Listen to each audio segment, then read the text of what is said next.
Hi, in this video, we will start from the central nervous system from AIMS protocol and AIMS and ICU protocol, and we will read the chapter post resuscitation management of the asphyxiated neonates.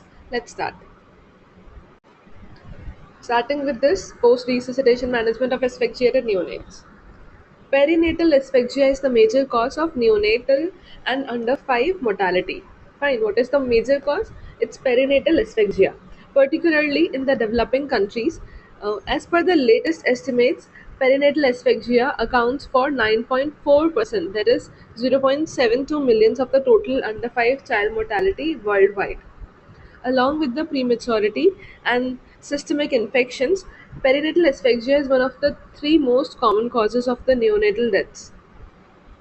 Fine. So, what are the three most common causes of the neonatal deaths? Prematurity, systemic infections, and perinatal asphyxia. Fine. These are the three most common causes of the neonatal deaths. It is also important cause of stillbirths. This perinatal asphyxia. That is during the time of at the time of birth, there is asphyxia. There is improper oxygen supply. So it is an important cause of the stillbirth. Of the total 2.7 million stillbirths that occur globally, about 1.2 million, almost half, occur during the intrapartum period, largely due to the asphyxia. The National Neonatal Perinatal Database 2002 to 2003 reported perinatal asphyxia to be the most common cause of stillbirth, accounting for 45.1% of all such cases. Almost all 98.2% of the asphyxia related deaths occur in the first week of life, with 73% of the asphyxia related deaths occurring within 24 hours of the birth. Therefore, providing adequate post resuscitation care is essential to reduce the neonatal and the child mortality. We have seen the figures, right? That almost 98.2% of the asphyxia related death occurs within the first week of life, and 73% of them within the 24 hours of birth. So it is very important to provide this adequate resuscitation to reduce this neonatal and child mortality. Let's move ahead with the incidents. I don't think so it's important. I'll just read ahead.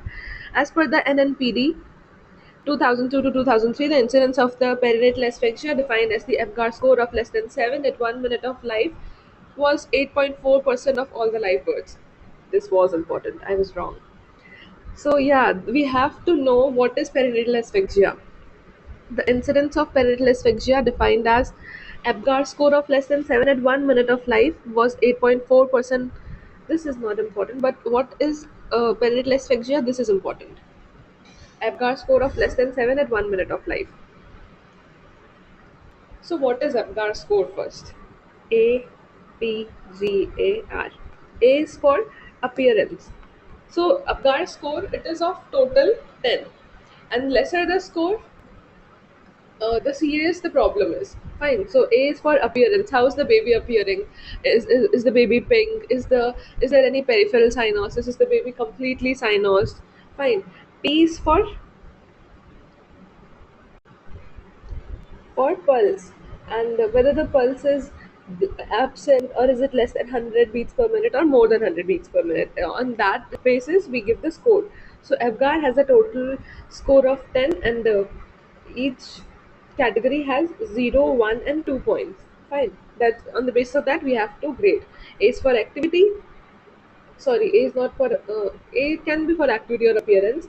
P is for pulse. G is for grimace. Grimace, that is the infant. This is reflex irritation, like whether the baby is floppy, whether there is minimal response to stimulation, or how is the response to stimulation basically. A is for appearance or activity, and A is for basically appearance. A is and R is for respiration. Okay. How's the respiration of the baby? Is the baby is breathing or not? If there is slow and irregular breathing, or there is vigorous cry present, fine. On the basis of that, we score. So, an Apgar score of less than 7 at 1 minute of life is called as perinatal asphyxia. So, which was 8.4% of all the live births. Oxygen was the most commonly used resuscitative measure in 9.5%, bag and mask ventilation in 6.3. Sorry. resuscitation measure in 9.5%. Fine, oxygen was the 9.5%, bag and mask ventilation in 96.3%, chest compression in 0.8%, and use of medication in 0.5%. Perinatal asphyxia was responsible for 28.8% of all the neonatal deaths. Manifestation of hypoxic ischemic encephalopathy was seen in approximately 1.5 or 4% of the live births. Asphyxia is also responsible for lifelong neuromotor disability in large number of children. I have seen so many children with cerebral palsy or any motor delay or any kind of delay, any kind of developmental delay, or even gross developmental delay occurring because of this hypoxic ischemic encephalopathy. So, when you are in the you are in charge of the resuscitation, when you are a doctor and you have to take control of the whole resuscitation process, you have to be quick, you have to be fast, you have to be efficient, so that you can prevent and you can safeguard the quality of life of the child, of the newborn that he will have or he or she will have in the future. It's in your hands. It's very important.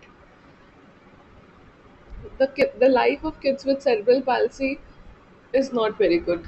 The parents suffer, the kids suffer, they can't live a normal life. It's very important to act fast, to act efficiently, to act in a correct way.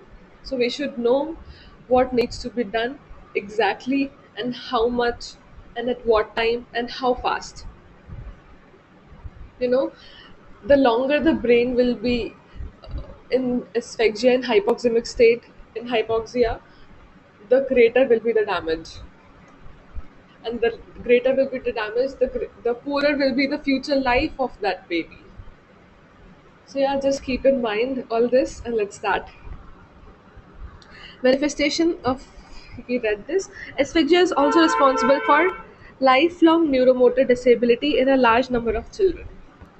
Starting with the definitions, the term used to evaluate a newborn with a brain damage are as follows: perinatal hypoxia, ischemia, and asphyxia. Hypoxia refers to lower oxygen levels, right? That the in the environment of the baby, there is lower oxygen level. That is hypoxia. Ischemia decreases. Ischemia to decrease blood flow. Ischemia means there is decreased blood flow. Okay, and asphyxia to decrease gas exchange in the fetus or newborn. Okay, these three are very similar, but yet very different terms. Hypoxia, that the oxygen levels are low; ischemia, that the blood flow is low; and asphyxia, that is decreased gas exchange in the fetus or the newborn. Okay, so these are the definitions of perinatal asphyxia according to WHO. Failure to initiate and sustain breathing.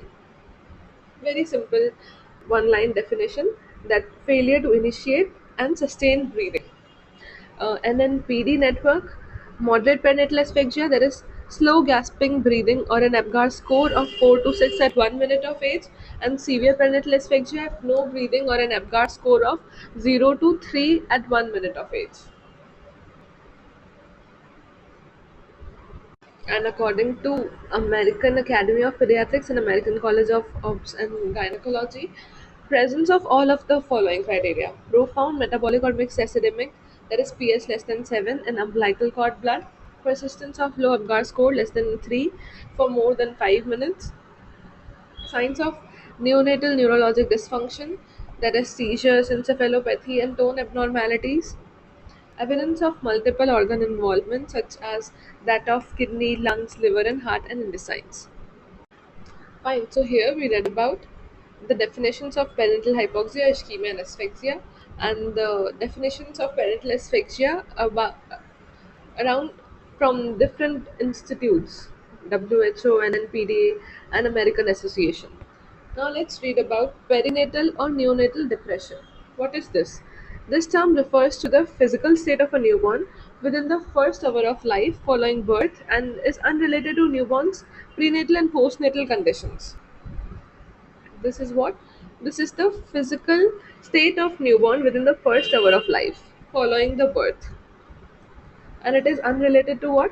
Unrelated to newborn's prenatal and postnatal conditions. It describes the clinical state of the newborn, such as hypotonia, poor mental status, or cardiovascular and respiratory disturbances. Now, coming to neonatal encephalopathy, it is a clinical term for abnormal mental state, level of consciousness, brainstem damage, and motor dysfunction. It is not always be irreversible. It could be also result from the reversible causes such as the maternal medicines or hypoglycemia or medications given during the cesarean section under general anesthesia. Fine. So, neonatal encephalopathy, it is a term for what? Abnormal mental state, abnormal mental state or level of consciousness. Anything can be abnormal, or any brainstem damage and motor dysfunction. So it is not always irreversible. This is important. It can be reversible in cases where the cause was maternal medicines or hypoglycemia or any medications during the C-section. So in these cases, it will be reversible. This neonatal encephalopathy. Hypoxic ischemic encephalopathy, that is HIE. This term refers to the objective proof that the hypoxia and ischemia are causing the clinical characteristics of encephalopathy that were previously defined. Fine. So what does this term means? That there are features of clinical. That means there are clinical characteristics of encephalopathy, but we know the cause. The cause is definitely hypoxia and ischemia. There is an proof for that. So in that case, the encephalopathy that is occurring, that is called as the hypoxic ischemic encephalopathy. That the encephalopathy is caused by hypoxia or ischemia, or both. So there is no single well accepted definition of perinatal asphyxia. The definition is context specific and can be sensitive. That is, those given by WHO and NPD for the purpose of deciding immediate care of the newborn, or specific, such as the one given by the American Association for the purpose of giving a label or predicting the long term outcome. Okay.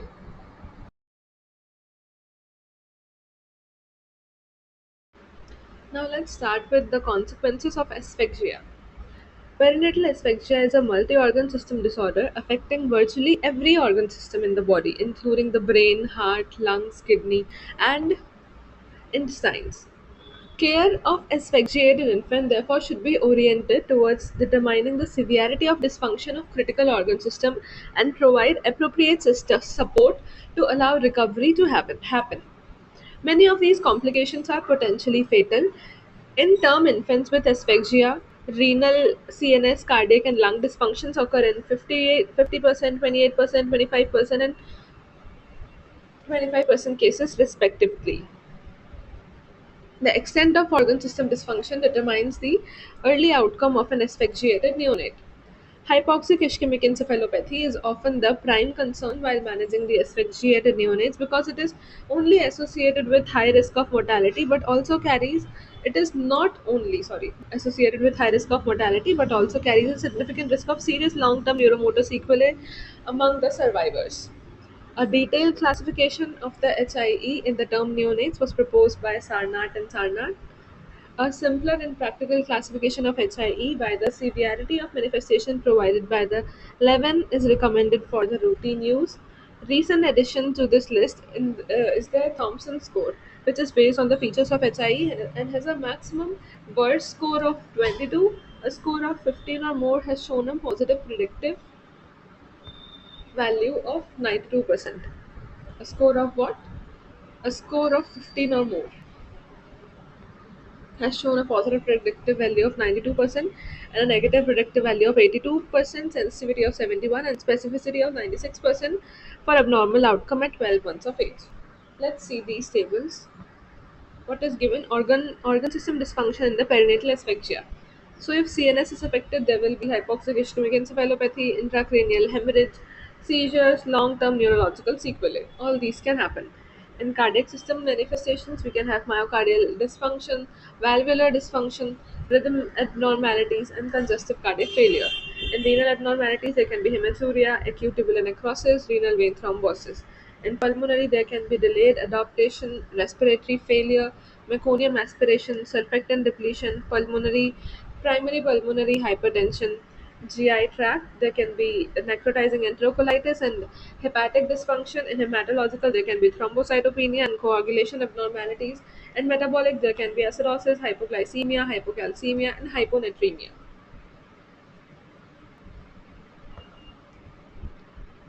This is the classification of HIE given by Levine, in which there is a first feature is consciousness, second is tone, third is seizures, and fourth is sucking or respiration. So, if consciousness, if there is a irritable child, then mild HIE. Let's see in what happens in the mild one. So in the mild one, there will be irritable child will be irritable. There will be hypotonia, no seizures but poor suck. In moderate, there will be lethargy, marked hypotonia. Seizures will be present and unable to suck. In severe, there will be comatose condition, severe hypotonia, prolonged seizures, unable to sustain spontaneous respiration. So that will be severe HIE. So these are the grades of classification of HIE by Levin. Now coming to the evolution of HIE changes. HIE evolves gradually, beginning from the time of insult to hours and days later. The initial hypoxemic ischemic event results in the infarction of the brain tissue, that is the primary energy failure.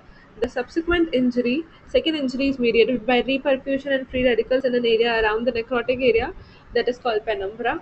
The penumbra undergoes a programmed neuronal death, that is apoptosis, even after the hypoxic ischemic insult is over. The time gap between these two phases could be 6 to 24 hours and provides a window to institute the specific therapeutic intervention. Management of a neonate with perinatal asphyxia. Now coming to a management of neonate with perinatal asphyxia. So management of asphyxiated neonate is mainly supportive and involves maintaining the optimum oxygenation, ventilation, perfusion, metabolic milieu, and control of seizures. This is what we are supposed to do. We have to maintain the oxygenation, ventilation, perfusion, metabolic milieu, and we have to control the seizures. Okay, so these are the clinical features of severe HIE and the time frame.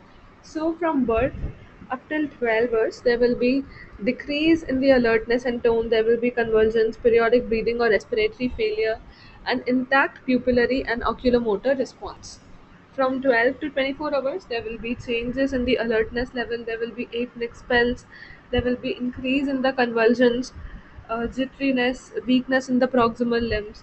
In the term neonate, upper limbs involved more than the lower limbs, and in the preterm, the lower limbs are more involved. Fine. In the term neonates, what is happening?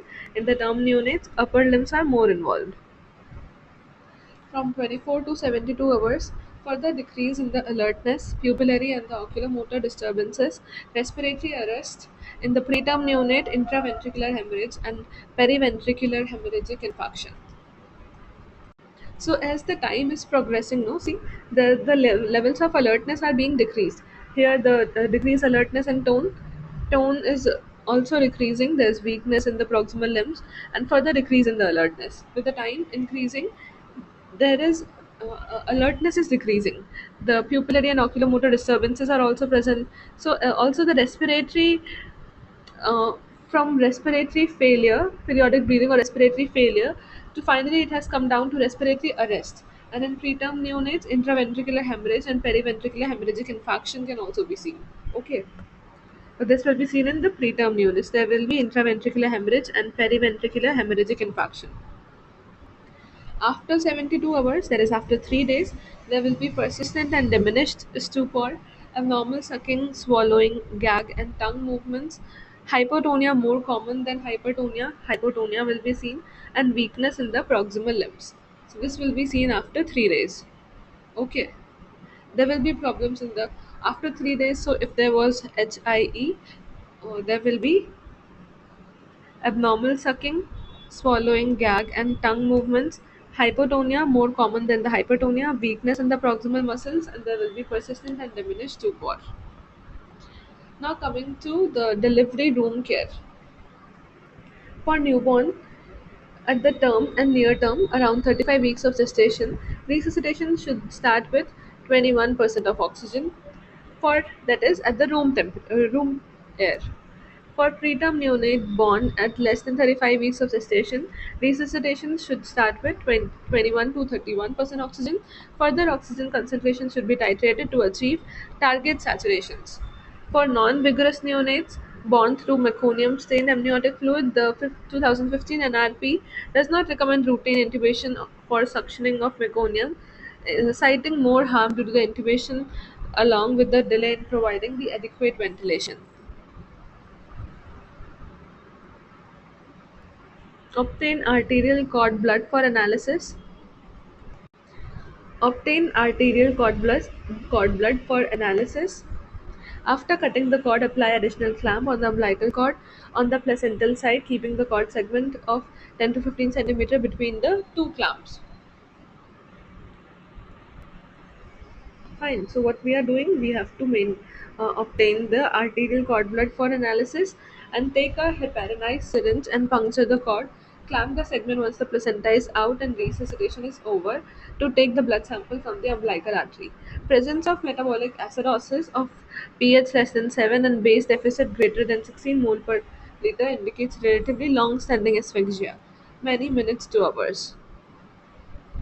While presence of respiratory acidosis and absence of metabolic acidosis indicates presence of acute asphyxia in minutes. So if there is what? There is presence of only respiratory acidosis and there is no metabolic acidosis. This indicates what?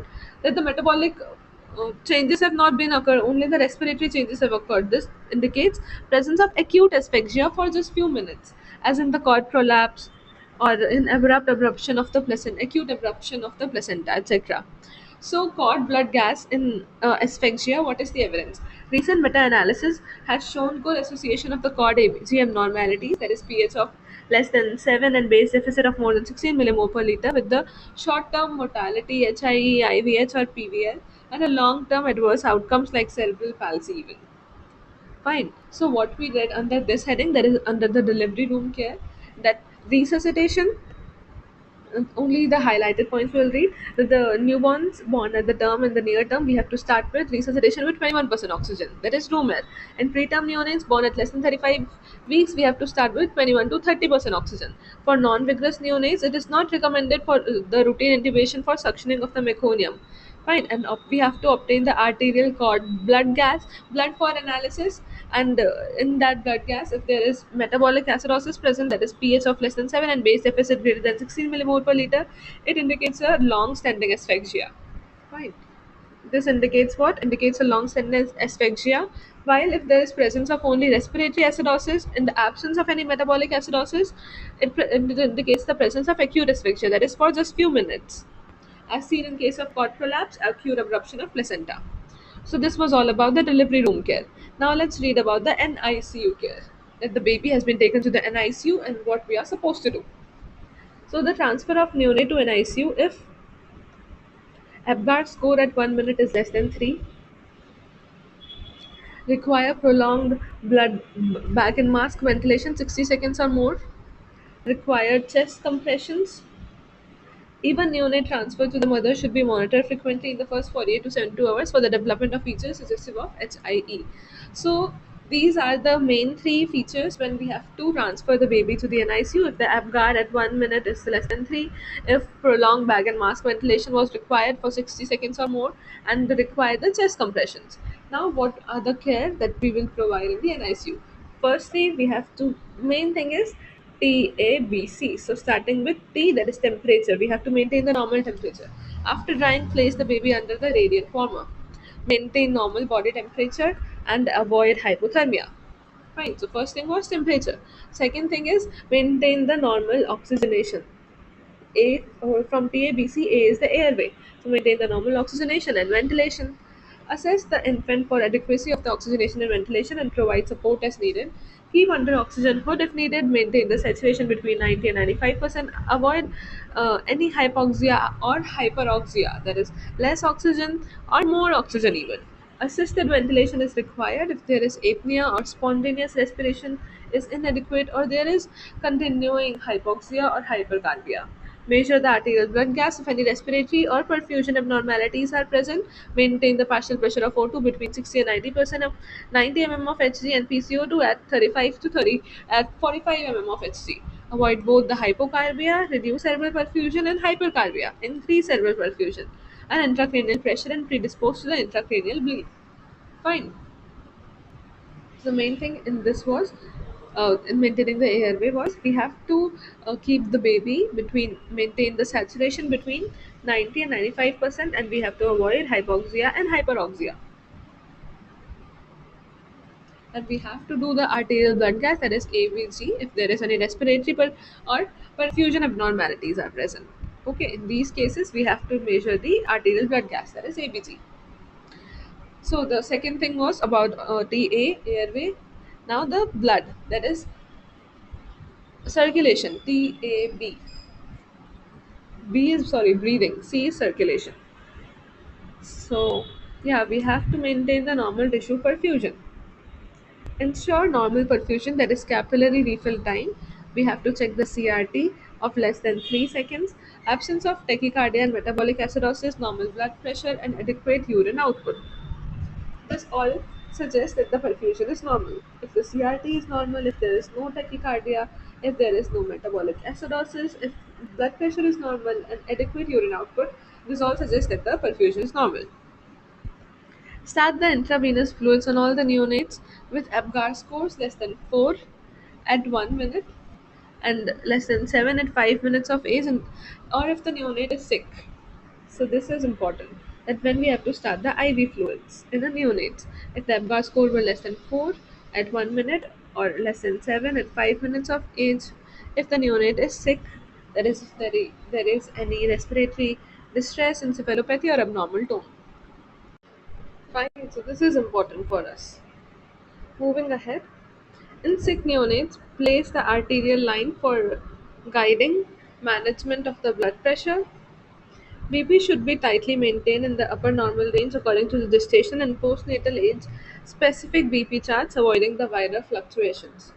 If the tissue perfusion is inadequate, infuse the normal saline or Ringer's lactate at 10 ml per kg over 5 to 10 minutes. If the tissue perfusion is inadequate, then we have to do this. Okay, either normal saline or RL at the rate of 10 ml per kg over 5 to 10 minutes. Administer dobutamine or dopamine to maintain the adequate cardiac output as required. We have to administer what? Either dobutamine, which is preferred one, or the dopamine to maintain the adequate cardiac output. Do not restrict the fluid routinely because it may predispose to hypoperfusion. Restrict fluids only if there is hyponatremia. There is that when we have to restrict fluids only if there is for hyponatremia, there is sodium level of less than 120 milliequivalents per liter. Secondary to syndrome of inappropriate secretion of ADH, there is SIADH. There is secondary to ADH. SIADH, sorry, or if there is any renal, or if there is renal failure. So in these cases only we have to restrict the fluids. Otherwise, we don't have to restrict the fluids. Do echocardiography in infants needing inotropic support to assess the decreased contractility. So, infants who are needing what? Inotropes, we have to do echocardiography uh, to assess the decreased contractility due to asphyxia-related cardiogenic shock. This helps to guide the appropriate management strategy. So, what we read in this one, maintaining the normal tissue perfusion, is we have to check the CRT, it should be less than 3 seconds. We have to start the IV fluids. If the neonate has a ABGAR score of less than 4 at 1 minute and less than 7 at 5 minutes, we have to give a normal saline on lactate at the rate of 10 ml per kg over 5 to 10 minutes. If the tissue perfusion is inadequate, we have to administer dopamine or dobutamine to maintain the adequate cardiac output. If the we don't have to restrict the fluid routinely because it may predispose to hypoperfusion. We have to restrict fluid only in certain conditions, that if there is hyponatremia, there is serum sodium of less than 120 milliequivalents per liter, or there is renal failure. We have to do echocardiography in infants requiring inotropic support to assess the decreased cardiac contractility. Moving ahead, to maintain the normal hematocrit in the metabolic milieu. What is the normal hematocrit and metabolic milieu? Maintaining that means check the blood glucose levels and maintain the blood glucose levels between 75 mg per deciliter and 100 mg per deciliter. Fine, blood glucose needs to be maintained between 75 to 100. Check the hematocrit, correct the anemia, and maintain the hematocrit between 45 and 55%. If the venous hematocrit is above 65%, bring it down to 55% by partial exchange transfusion using the normal saline.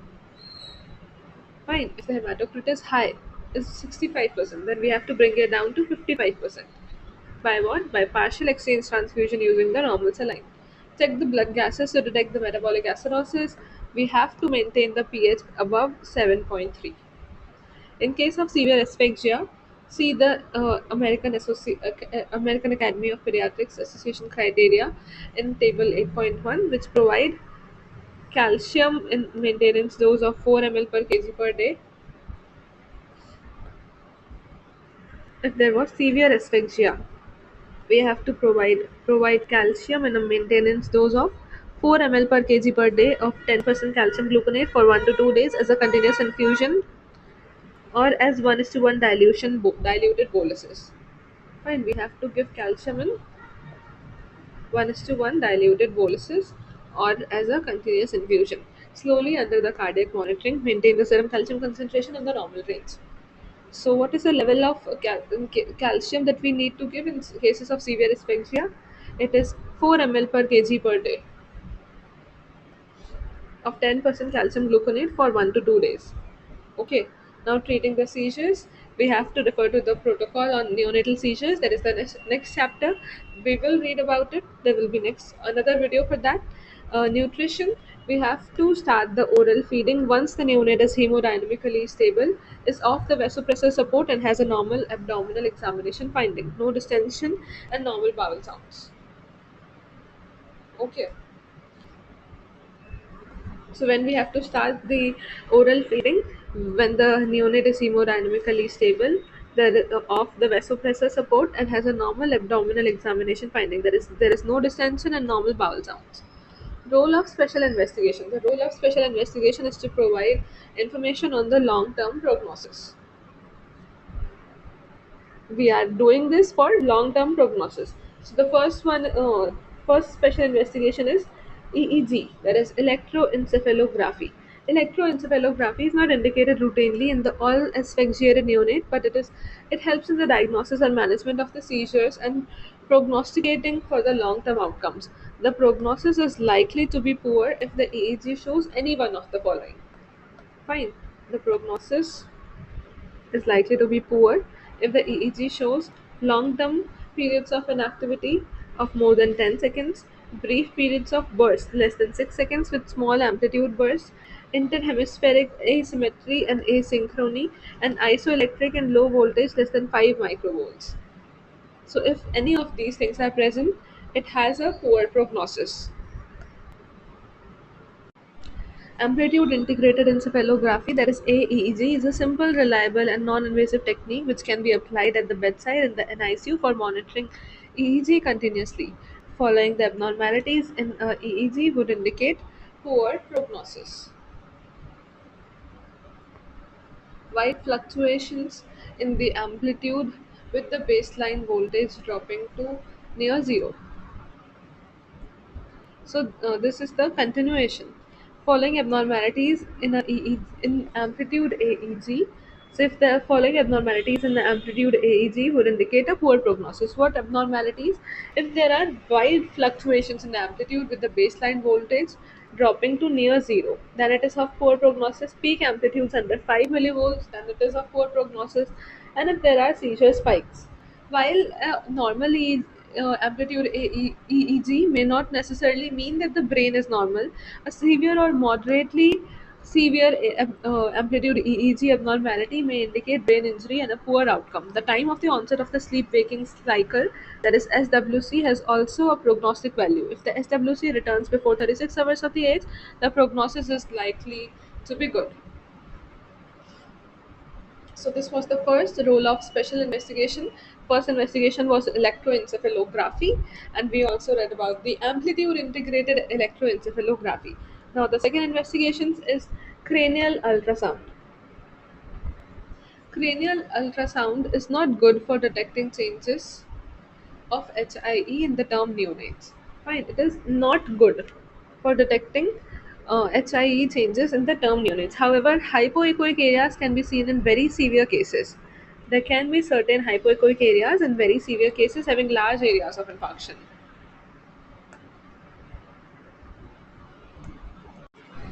But in preterm neonates, Ultrasound can detect periventricular leukomalacia and intraventricular periventricular hemorrhage during the first week of life. Okay.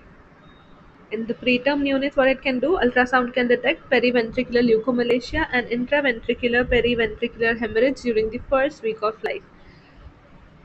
Ultrasound is more useful than the CT in providing adjunct prognostic information in the preterm neonates. Okay, ultrasound is more useful than the CT in providing the adjunct prognostic information in the preterm neonates only. Fine. So this was also important. Fine, now let's read about the third investigation after cranial ultrasound. It is computed tomography. So the CT, that is CT. CT has a role in initial evaluation if the MRI is not readily accessible.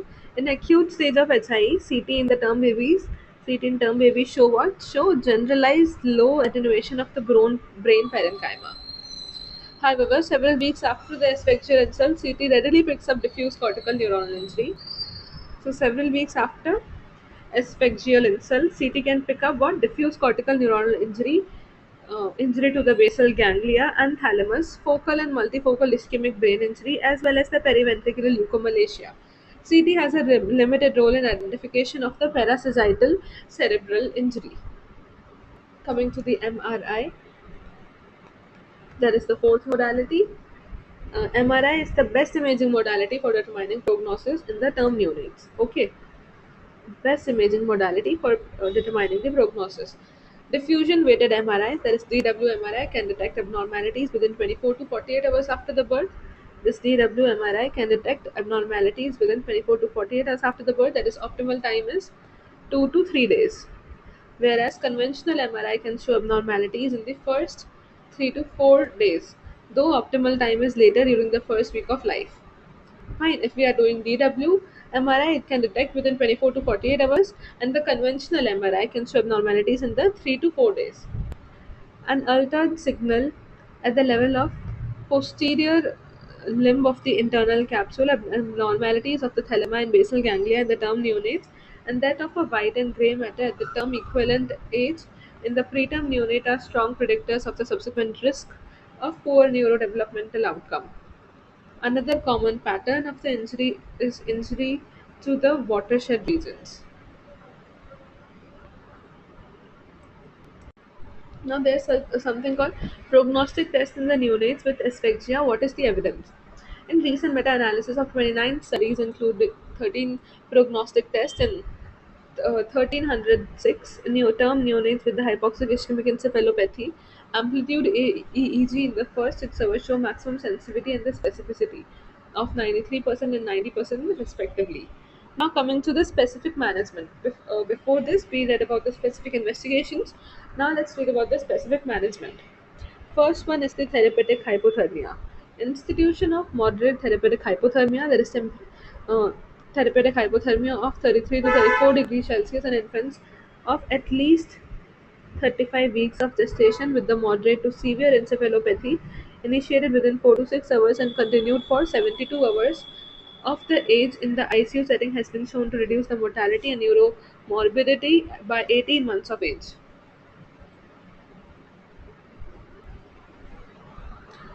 Therapeutic hypothermia can be instituted by selectively cooling the head or the whole body. It is safe modality in the setting where the intensive care facilities to manage the sickest neonates are available.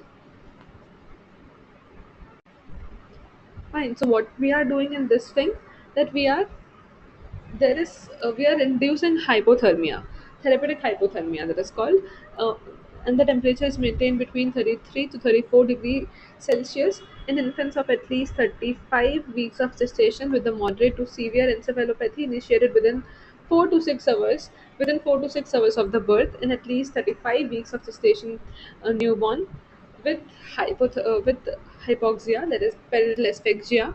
This can be initiated within 4 to 6 hours and continued for 72 hours in ICU setting, and it has shown to reduce the mortality and the neuromorbidity by 18 months of age. This therapeutic hypothermia can be instituted by selectively cooling the head or the whole body. It is a safe modality in the settings where the intensive care facilities to manage the sickest neonates are available. Therapeutic hypothermia has now become the standard of care in developed countries. However, this is not the case in the low to middle income countries, where the patient profile is different: concomitant IUGR infection and nutritional deficiencies. There is a paucity of intensive care and many births occur out of hospital. Indeed, a few studies have shown increased mortality following therapeutic hypothermia in these settings. Therapeutic hypothermia, what is the evidence?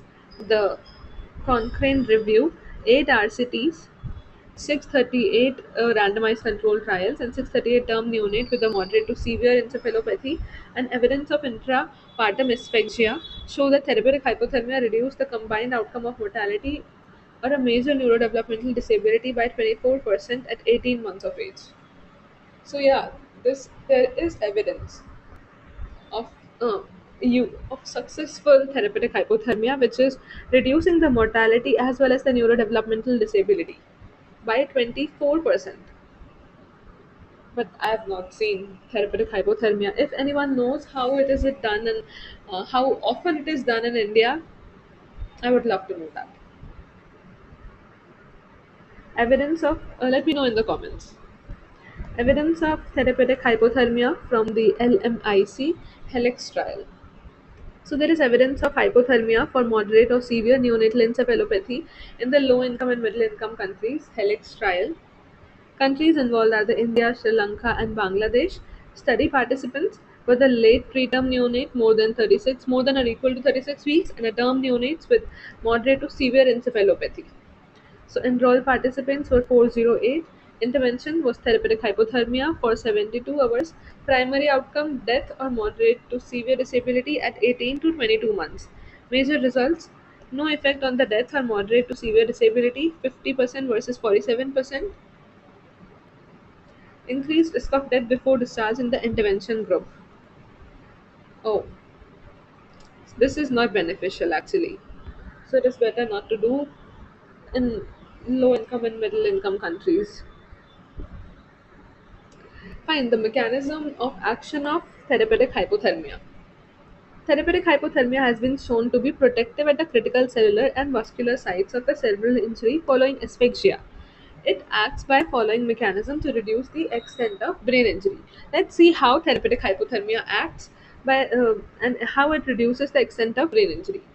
So it basically decreased cerebral metabolism and blood flow, decrease in the energy requirements and cerebral edema.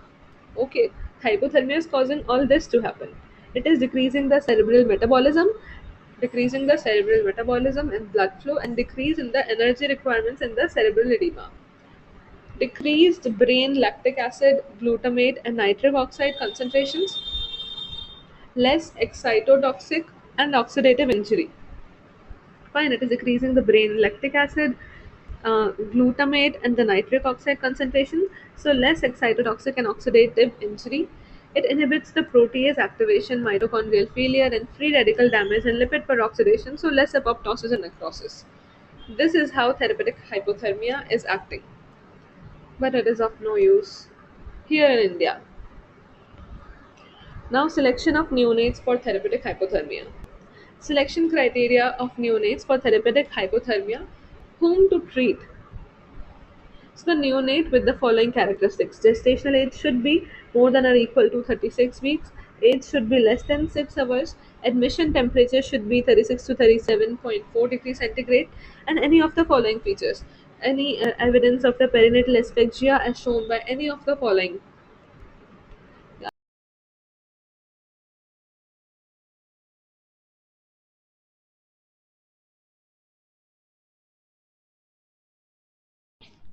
pH of less than 7 or base excess of more than 16 in the cord blood gas or arterial blood gas within 1 hour after the birth. In those, we have to do therapeutic hypothermia. There is evidence of perinatal asphyxia is present. Fine, pH of less than 7 and base excess of more than 16 is present. Apgar score of less than 5 at 10 minutes of age if present, then we have to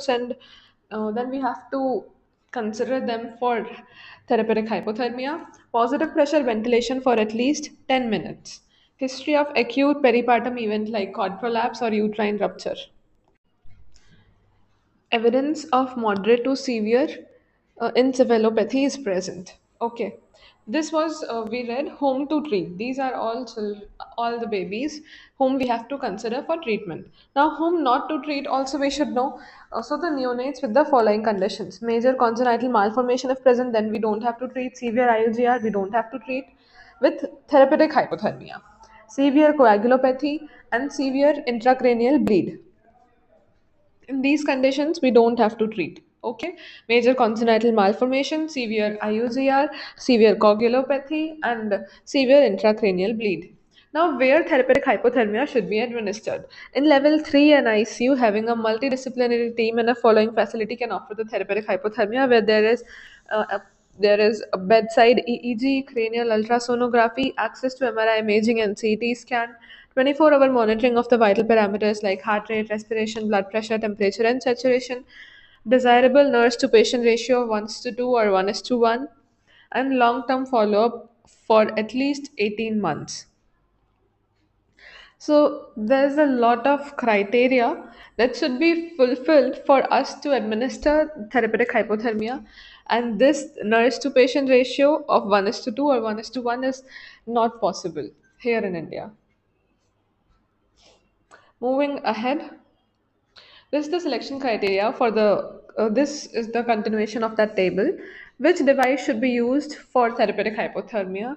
Only servo control devices should be used for providing hypothermia. Okay. What should be the appropriate duration?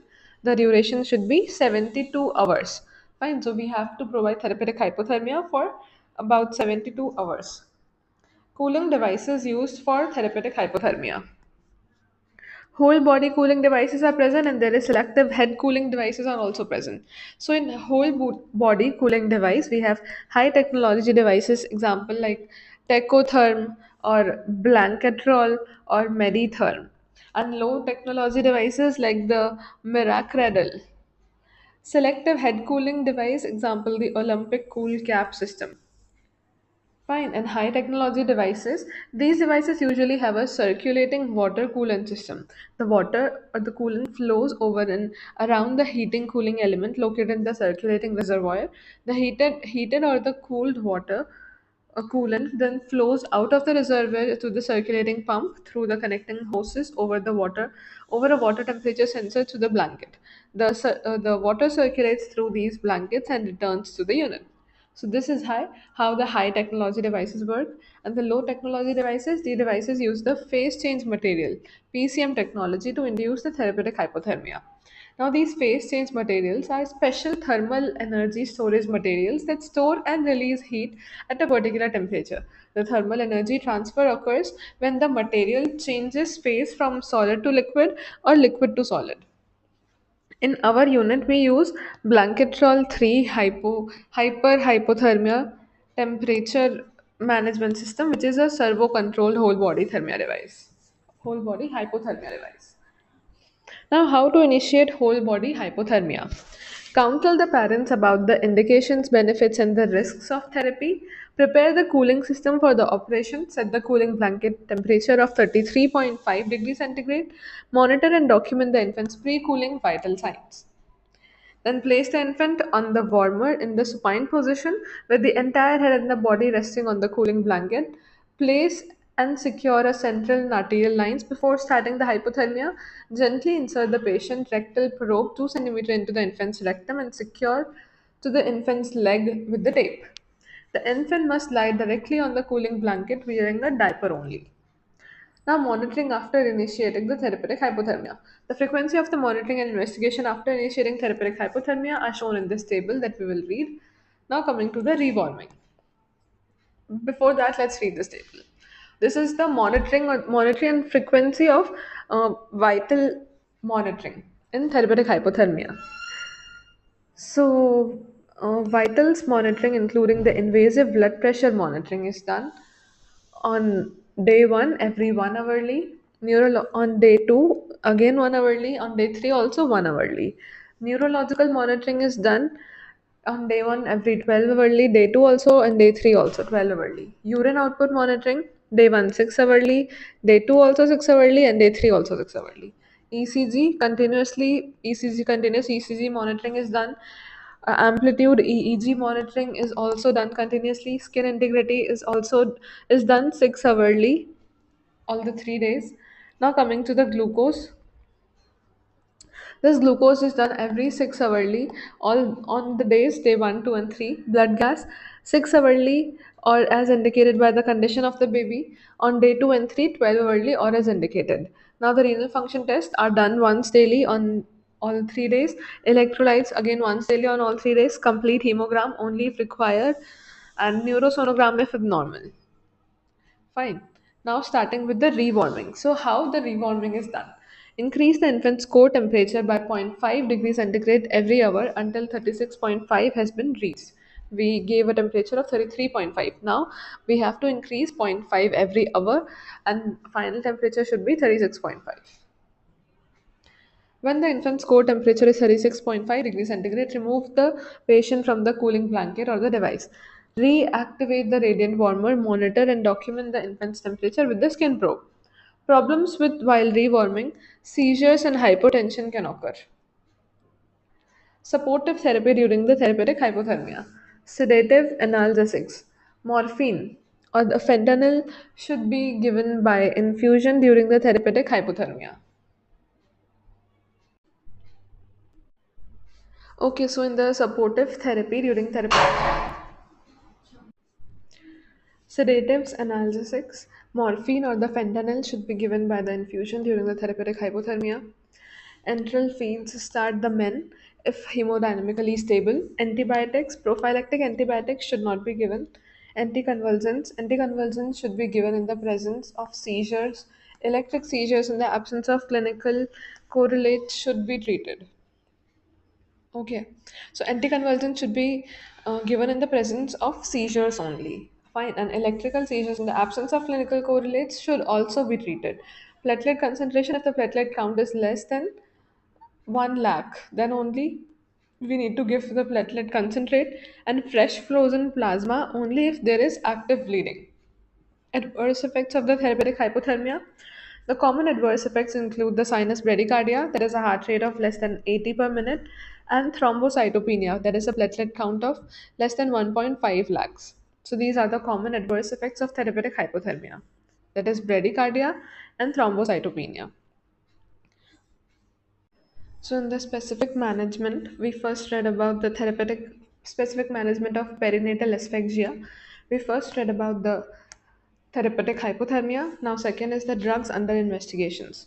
A large number of the drugs are under investigation for the neuroprotection in HIE. They need to be used in the early period of hypoxic ischemic injury along with the therapeutic hypothermia. They act by causing blockade of the free radical generation, allopurinol, oxypurinol, melatonin, scavenging of the oxidants, superoxide dismutase, glutathione, and acetylcysteine, calcium channel blockade, flunarizine, nimodipine, blockage of the NMDA receptors like magnesium, xenon, dextromethorphan, and blockage of inflammatory mediators like phospholipase A2, indomethacin, and erythropoietin. A recent multi-center total body hypothermia plus xenon TOBI-XC trial reported no effect on this intervention on induced thalamic lactate to the N-acetyl aspartate ratio, a surrogate marker of good neurodevelopmental outcome. In follow up, it is essential to follow up all the neonates with the moderate and severe asphyxia, especially those with the stage 2 and stage 3 HIE. They should have a complete neurological assessment and early intervention. If needed, during the follow up, a formal psychometric assessment at 18 months should be performed in them. Long term outcome. Among the neonates who survive the HIE, the sequelae include mental retardation, epilepsy, cerebral palsy of varying degrees. The later can be in the form of hemiplegia, paraplegia, or quadriplegia. That is, cerebral palsy can be in the form of this hemiplegia, paraplegia, or quadriplegia. Such infants need careful evaluation and support. They may need to be referred to the specialized clinics capable of providing coordinated comprehensive follow up care. Predictors of the mortality and neurological morbidity after perinatal hypoxic ischemic insult are extended very low APGAR scores at 20 minutes or more. So, if the APGAR scores are low at 20 minutes or more, then there are chances of this neurological morbidity or mortality also. Time to establish spontaneous respiration for 30 or more minutes. So, this spontaneous respiration is not established even for about 30 or more minutes, then there is chances of neurological morbidity or mortality. Neonatal neurological examination and brain imaging needs to be done. These are all the predictors of mortality and this morbidity. USG and MRI are also very good predictors. Other investigations like EEG, amplitude EEG, evoke potentials like BERA. The incidence of long term complication depends on the severity of the HIE. Up to 80% of the neonates with the stage 3 HIE die, whereas rest many percent have a neurological sequelae. Up to 80% of the infants who survive the severe HIE develop serious complications. 10 to 20% develop moderately serious disabilities, and up to 10% are normal. The incidence of death is up to 5%, and that of the neurological sequelae is up to 24% after moderate birth asphyxia. Among the infants who survive moderately severe HIE, 30 to 50% may suffer from serious long term complication. Fine. Among those who survive moderately severe HIE, 30 to 50% may suffer from serious long term complications, and 10 to 20% with the minor neurological morbidities. Infants with the mild HIE tend to be free from the death or any neurological sequelae. A recent study on the long term outcomes of the whole body hypothermia for HIE revealed the rate of combined endpoint of death or an IQ score of less than 70 at 6 to 7 years of age to be lower among the neonates undergoing the whole body hypothermia, 47%, than those undergoing usual care, that is 62%. So, this therapeutic hypothermia is useful.